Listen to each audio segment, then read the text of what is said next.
The sun dipped below the horizon, painting the sky in hues of blood orange and bruised purple. The twilight sky was a canvas of vivid colors, each shade blending seamlessly into the next, creating a mesmerizing spectacle that signaled the end of another day. A chill wind whispered through the ancient oaks of Redvale woods, their skeletal branches reaching up like gnarled fingers. The trees, old and wise, seemed to murmur secrets of the past, their leaves rustling softly in the breeze. The eerie forest, with its twisted branches and shadowy depths, held an air of mystery and foreboding. The air, thick with the smell of damp earth and decaying leaves, carried an eerie silence. The forest floor, blanketed in a layer of fog, seemed to pulse with an otherworldly energy. Each step taken on the damp ground echoed through the stillness, amplifying the sense of isolation and suspense. It was as if the woods themselves were holding their breath, watching, waiting. The silence was almost tangible, wrapping around everything like a shroud.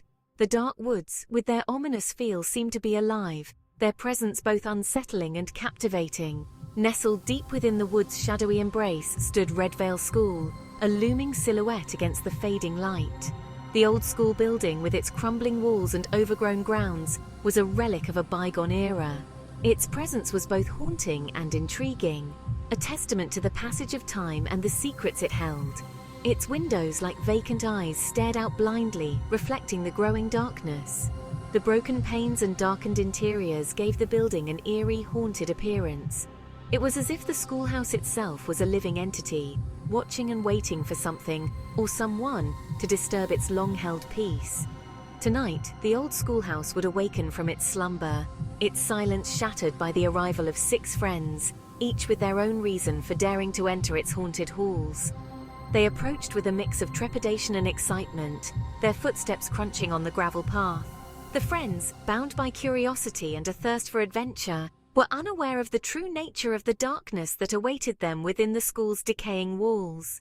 As they stood at the entrance, the air seemed to grow colder, and the forest around them fell even more silent, as if holding its breath in anticipation of the night's events. At the edge of the woods, bathed in the ghostly glow of a flickering streetlight, stood 6 figures. The night was still, the air thick with anticipation and a hint of fear. The forest loomed behind them, a dark and mysterious presence that seemed to whisper secrets to those brave enough to listen. Leading the pack was Jake, tall and athletic, his confidence bordering on arrogance. He was the kind of person who thrived on challenges, who sought out the unknown with a fearless heart. His friends often looked to him for guidance, trusting his judgment even when it led them into the most precarious situations. He adjusted his backpack, his eyes gleaming with a mixture of excitement and bravado. Tonight was no different. The thrill of the unknown, the promise of an adventure, was enough to make his heart race. He had heard the stories about Redvale School, the abandoned building that was said to be haunted, and he was determined to uncover the truth. Beside him stood Ryan, his arms crossed, a skeptical smirk playing on his lips.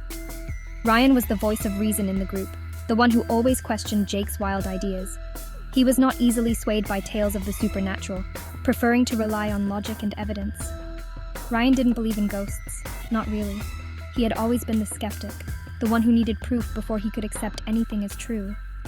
But there was something about this night, something about the way the shadows danced under the streetlight, that made him question his own beliefs. But something about the way Jake's eyes lit up when he talked about Redvale School, the way his voice dropped to a conspiratorial whisper, made him want to believe, just a little. It was as if Jake's enthusiasm was contagious, spreading through the group and igniting a spark of curiosity in each of them. The way his voice dropped to a conspiratorial whisper made him want to believe, just a little. Jake had a way of making even the most fantastical stories seem plausible, and tonight, as they stood on the edge of the woods, Ryan found himself caught up in the excitement. Maybe, just maybe, there was something to the stories after all. Next to Ryan stood Chloe, her bright pink hair a stark contrast to the gloom of the woods. The forest was dense, with shadows that seemed to move and whisper secrets. Chloe's hair was like a beacon, a splash of color in an otherwise monochrome world. The air was thick with the scent of pine and damp earth, and the occasional rustle of leaves added to the eerie atmosphere. She bounced on the balls of her feet, eager for the adrenaline rush that came with tempting fate. Her eyes sparkled with excitement, and her breath came in quick, shallow bursts.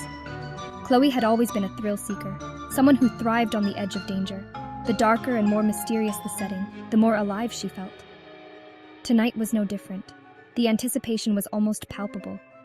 Chloe loved a good scare, the tingle of fear that ran down her spine, the way her senses heightened in response to the unknown. She relished the moments when her imagination ran wild, conjuring up all sorts of terrifying possibilities. The thrill of the unknown was intoxicating, a drug she couldn't get enough of. The way her heart pounded in her chest. Each beat was a reminder that she was alive, that she was experiencing something real and visceral. The fear was a thrill, a rush that made her feel invincible. It was a game she played with herself, pushing her limits to see how far she could go. For her, this was all a game, a test of courage. She wanted to prove to herself and to others that she was fearless, that she could face the unknown without flinching. The forest was her playground, and the shadows were her playmates. She laughed in the face of danger, daring it to come closer. Standing beside Chloe, her eyes wide with a mixture of fear and fascination, was Lily. Unlike Chloe, Lily was not here for the thrill. She was here because she believed. The forest, with its dark corners and hidden secrets, was a place of wonder and mystery for her. Every rustle of leaves, every shadow that moved, was a sign of something otherworldly.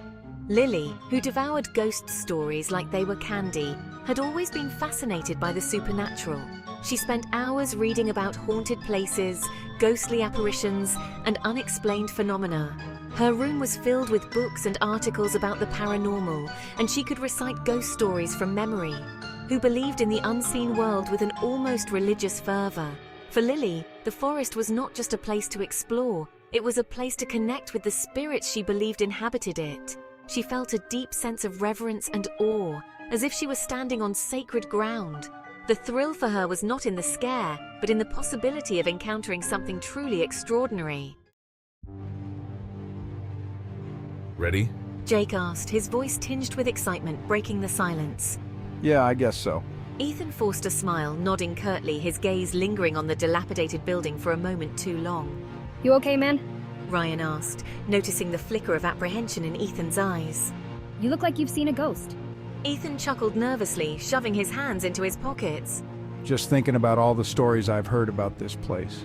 He mumbled. Yeah, they say it's haunted by the ghosts of children who died here. Lily breathed, her eyes gleaming.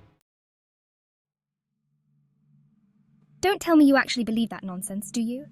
Chloe scoffed, rolling her eyes playfully at the suggestion. What's the fun in exploring a haunted school if you don't believe in ghosts, right?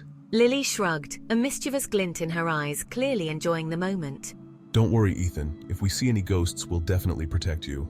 Jake grinned, slinging an arm around Ethan's shoulders, trying to reassure him.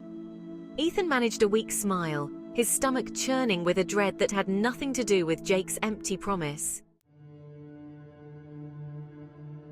With a shared look, a silent agreement to tempt fate, they moved towards the school. Their footsteps echoed unnaturally loud in the stillness of the woods, the only sound besides the rustling of leaves and the distant cry of an owl. The closer they got, the more oppressive the atmosphere became. The air grew heavy, thick with an almost tangible sense of dread. The shadows of the trees seemed to stretch out towards them, like grasping claws, eager to drag them into the darkness that clung to Redvale School. Ethan hesitated at the threshold, his hand hovering over the tarnished doorknob. He could feel the weight of the building's history pressing down on him, the echoes of forgotten laughter and whispered secrets. He took a deep breath, steeling himself, and pushed the door open. It swung inward with a groan, revealing a darkness so profound it seemed to swallow the light. And then they were inside. Redvale School had welcomed them, and Ethan couldn't shake the feeling that they were not alone.